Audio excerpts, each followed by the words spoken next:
Nous poursuivons nos échanges, nos débats sur la confiance en soi. Sur le plateau, aujourd'hui avec moi, Martin Latulippe, leader en inspiration. Bonjour. Allô. Bienvenue. Paul Pironnet, expert en PNL. Et François Lemay. Bonjour. Bonjour. Bonjour. Entrepreneur, spécialiste en enseignement de pleine conscience. Oui. J'aimerais aujourd'hui qu'on parle de cette fameuse, j'ai envie de dire, boîte à outils, les clés de la confiance en soi. J'aimerais que vous trois, vous nous donniez 3 outils chacun pour qu'ils mettent en pratique tout ça. On commence à aller avec vous. Avec moi, pourquoi pas? Je crois d'abord et avant tout, la confiance en soi, c'est une question d'estime de soi, d'image de soi aussi. Tant que l'image de soi n'est pas optimisée, tant qu'on ne voit pas la meilleure version de nous-mêmes possible, on va douter, on va toujours avoir cette partie de doute-là. Donc, pour moi, c'est de construire l'estime de soi, de un, et de deux, en dessous de l'estime de soi, c'est toujours une question d'amour de soi aussi. Donc, pour moi, c'est vraiment de réapprendre à s'aimer, de réapprendre à être fier de soi, de réapprendre à se donner des petites tapes sur l'épaule en disant « Je suis fier de toi, je suis fier de la petite action que tu viens de faire, je suis fier de ta façon d'avoir réagi. » Je crois que c'est un must, c'est primordial. On essaie de construire trop en haut, mais la réalité, c'est en bas, l'estime et l'amour de soi qui est une priorité. Et la troisième que je dirais, c'est vraiment apprendre à calmer notre mental, ce petit mental qui n'arrête pas de se promener d'un bord puis de l'autre comme ça. Plus qu'on va le calmer, plus qu'on va être connecté avec ce qui est là, plus qu'on va avoir... L'estime va déjà être là et l'amour va se construire. Donc, l'amour, l'estime de soi et calmer le mental. Alors, on va revenir sur comment faire. Probablement, parce que, oui. Je pense qu'on va avoir quand même quelques heures là-dessus. Oui. Paul Pironnet, si vous aviez 3 outils à nous donner, ce seraient lesquels? Je pense que la première chose, c'est... ça va rejoindre l'instant présent. Moi, j'ai une phrase qui m'aide beaucoup quand j'ai des challenges importants, c'est « pour l'instant, ça va ». Et ça, c'est quelque chose qui m'aide beaucoup. Pour l'instant, ça va.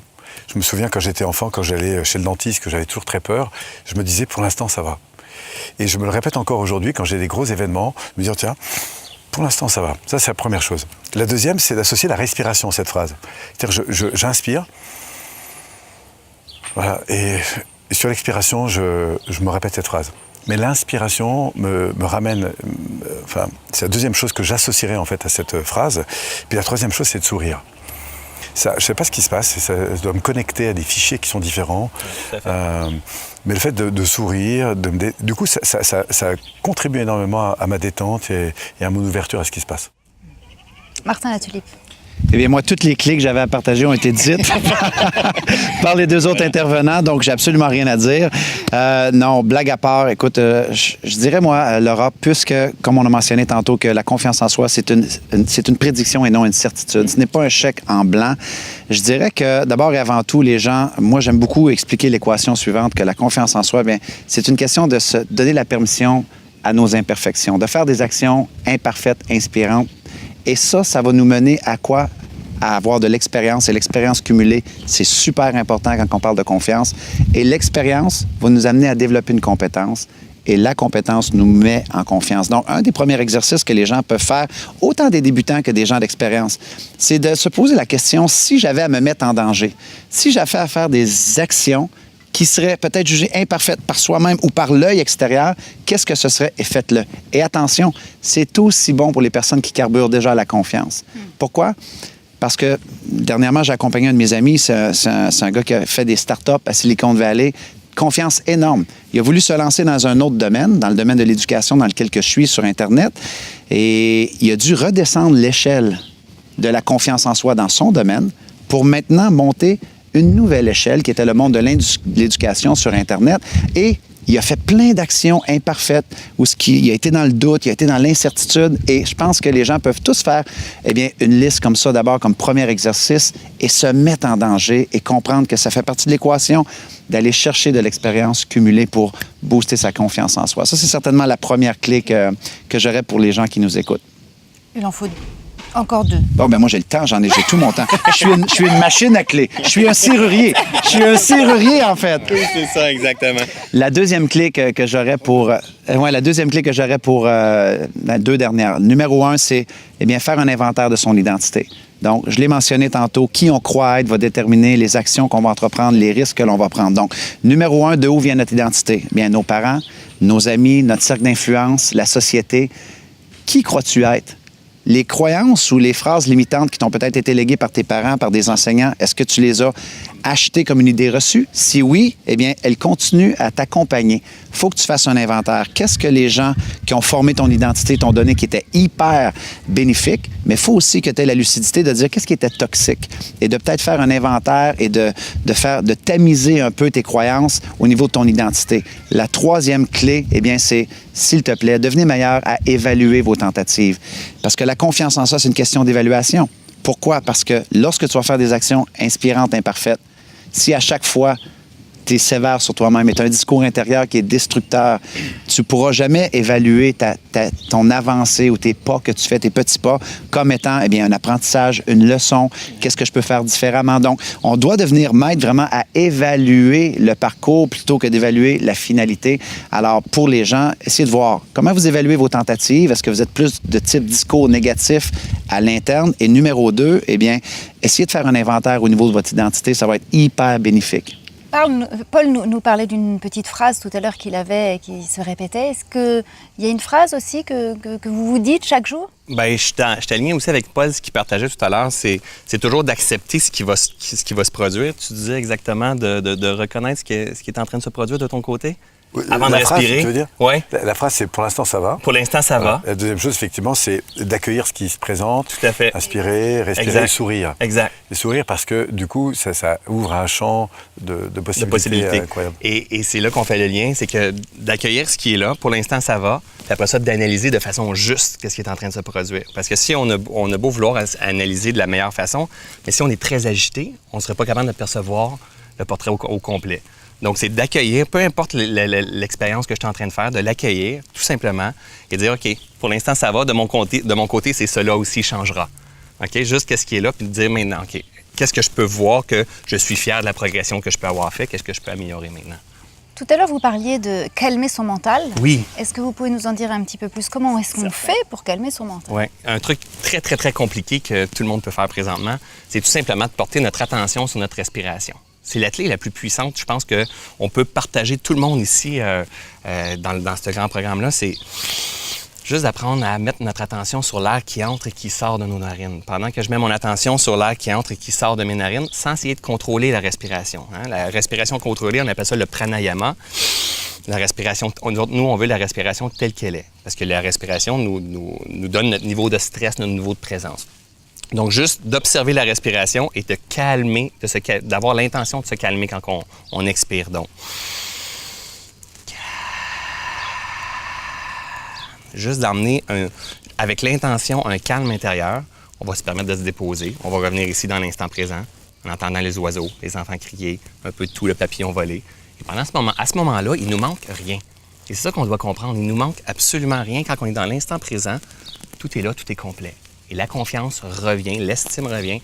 Et d'apprendre à être fier. Tu sais, quand on parlait d'amour tout à l'heure, bien souvent, je donne à les gens qui sont avec moi, à chaque fois, de donner un ancrage. À chaque fois, je vais prendre de l'eau, juste de me dire, je suis fier de moi, je me sens privilégié. Il faut développer le discours, un complice au lieu d'avoir un autosaboteur. C'est l'autosaboteur qui draine la confiance et l'estime de nous à quelque part.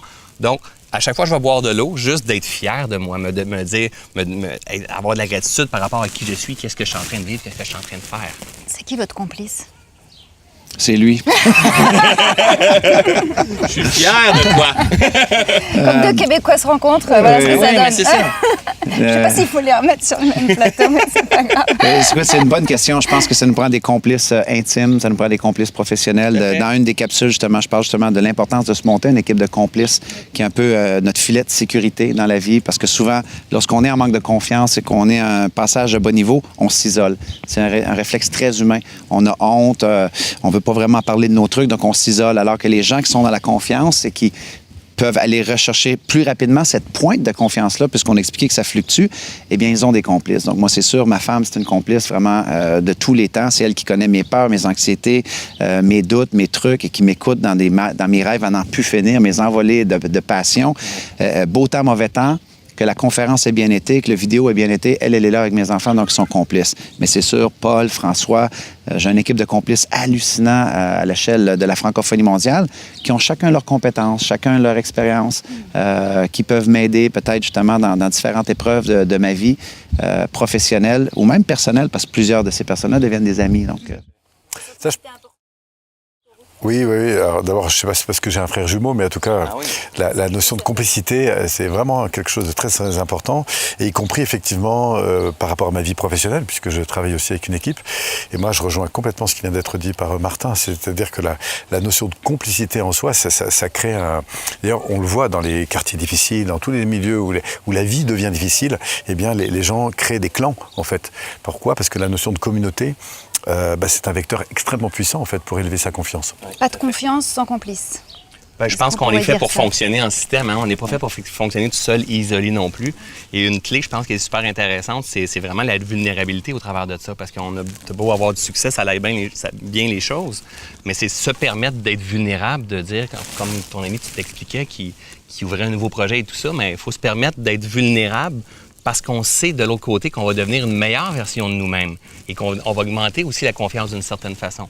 C'est pas permanent non plus, cette confiance-là. C'est pas linéaire. Non, ça change comme la température change, comme le temps change. Et on le voit beaucoup dans les équipes, par exemple, y compris les équipes sportives, on le vit beaucoup dans l'entreprise, puisque moi j'ai l'occasion de pas mal travailler sur ce point. Et on voit que la complicité, c'est-à-dire la qualité des relations qu'il y a, notamment quand l'un ou l'autre fait une erreur ou quoi que ce soit, nous indique tout de suite le niveau en fait, de complicité qu'il y a entre les personnes et par conséquent le niveau de confiance, de créativité, d'enthousiasme qui peut en déborder.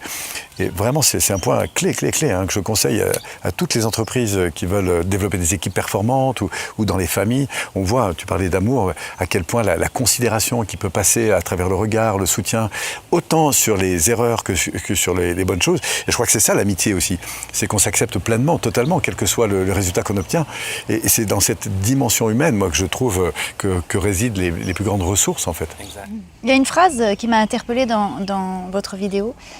C'était ne pas être arrogant avec sa confiance. Est-ce que ça vous parle, ça? Oui, absolument, parce que tu vois, tantôt, je voulais rebondir sur un couple de trucs et je vais revenir sur cette question-là. C'est que dans un débat précédent, tu as dit mais le fait que la confiance en soi, ce ne soit pas un chèque en blanc, ça fait du bien. C'est libérateur. Oui, c'est Ben, libérateur. la vulnérabilité, être vrai, ne pas être arrogant, eh bien, elle est là l'importance. C'est qu'on donne la permission aux gens qui nous entourent d'être vrais aussi. À l'opposé de ça, c'est qu'on peut se bâtir, selon moi, une fausse confiance. Ou est-ce qu'on va carburer à l'arrogance? Ça veut dire qu'on cache peut-être des zones de vulnérabilité qu'on ne veut pas que les gens voient. Donc, on va masquer avec du matériel, on va masquer avec beaucoup de prétention, de la condescendance. Donc, souvent, ces gens-là vont avoir une image que, mon Dieu, il a tellement l'air confiant, type hyper alpha et prend beaucoup, beaucoup de place. Souvent, ces gens-là, c'est des gros lions que... ils ont peut-être justement besoin d'avoir un complice pour leur faire un autre chemin de vie. Donc, pour moi, oui, il peut avoir une confiance, l'arrogance. Et je pense que l'ancien modèle, la confiance en soi, surtout dans le développement personnel, ce qu'on parlait de confiance inébranlable, d'avoir une confiance, l'invincibilité, le gourou vraiment incassable, que la vie parfaite et que tout est parfait. Je pense que ce modèle-là, dans le développement personnel, c'est important de se le dire et de faire le souhait qu'il faut que ça soit terminé. Parce que ce que les gens recevaient, c'était beaucoup de culpabilité parce qu'ils disaient, putain, j'y arriverai jamais, tellement loin. Oui. Donc, moi, je crois beaucoup plus à des gens accessibles qui sont dans cette humanité-là, qui sont vraiment dans ce modèle-là de complicité et de vulnérabilité. Pour moi, en tout cas, c'est plus un modèle qui me ressemble et qui ressemble aux complices là, qui sont ici sur ce panel-là. Tout à fait. Bien, je pense que l'invisibilité, c'est impossible, en fait. C'est contre nature, si on prend la pleine conscience, c'est que le changement, c'est la plus grande des vérités, c'est ce qui supporte tout. Donc, si je me dis invincible, je suis contre nature. C'est comme juste impossible. La confiance va fluctuer. Ça fait partie de la vie, ça. Et de l'accepter en toute vulnérabilité, de dire, OK, voici présentement, j'ai des moments de doute. Tantôt, j'écoutais Martin, il y a des moments de doute qui arrivent à tout le monde ici sur leur plateau. Et c'est correct. Ça fait partie de la vie. Est-ce que je peux accepter ces moments-là, de comprendre qu'ils vont aussi passer, me reprendre la maîtrise de moi, puis dire, OK, je veux avancer vers la nouvelle version de moi-même, davantage alignée, davantage cohérente, davantage confiante. Et puis, elle a vraiment sa place parce que moi, je me rends compte dans les équipes, par exemple, la mienne, dans mon entreprise, j'ai plusieurs cercles, mais quand quelqu'un fait part de sa vulnérabilité, de ses doutes, etc., eh bien, c'est comme si tout d'un coup, on avait une partie à une cellule qui, hop, tout d'un coup se met en fragilité. Et du coup, il y a d'autres cellules qui montent en fait en puissance. Ah bon, qu'est-ce qui se passe pour toi? Ben tiens, regarde, on va y réfléchir. Et du coup, cette vulnérabilité-là, elle donne de la force à un autre niveau dans le système. Et on finit par se rendre compte en fait que, y compris avec les propres parties de soi-même, eh bien, accueillir cette partie vulnérable et sensible donne au fond de la puissance sur d'autres parties. Et c'est cette union, cette réunification en fait de l'ensemble de ces parties d'ombre et de lumière, en fait, je pense que c'est là que réside pour moi la magie, en fait. Quoi, ça fait juste du bien de savoir que vous êtes super vulnérable. On est humain. C'est ça, on est humain d'abord et avant tout, c'est ça. C'est un peu comme le poème de Marianne Williamson, qui dit que lorsqu'on s'accorde la permission de briller de sa pleine lumière, eh bien, on accorde aussi le droit aux autres de briller de leur propre lumière. Et ça ne veut pas dire pleine lumière, pleine confiance, capacité, mais de sa vérité, sa vulnérabilité. Donc, je pense que c'est vraiment ça le message ici. Je pense que c'est important que les gens croient à cela parce que ce n'est pas une façade. Selon nous, c'est notre vérité. Ça ne veut pas dire que c'est la vérité, mais c'est certainement une vérité qui nous fait du bien, nous aussi. On n'est pas seuls. Merci à tous les trois. En tout cas, j'espère que vous aussi, ces messages et tous ces enseignements vous touchent autant que moi, en tout cas. Merci. À la semaine prochaine. Au revoir. Au revoir. Merci.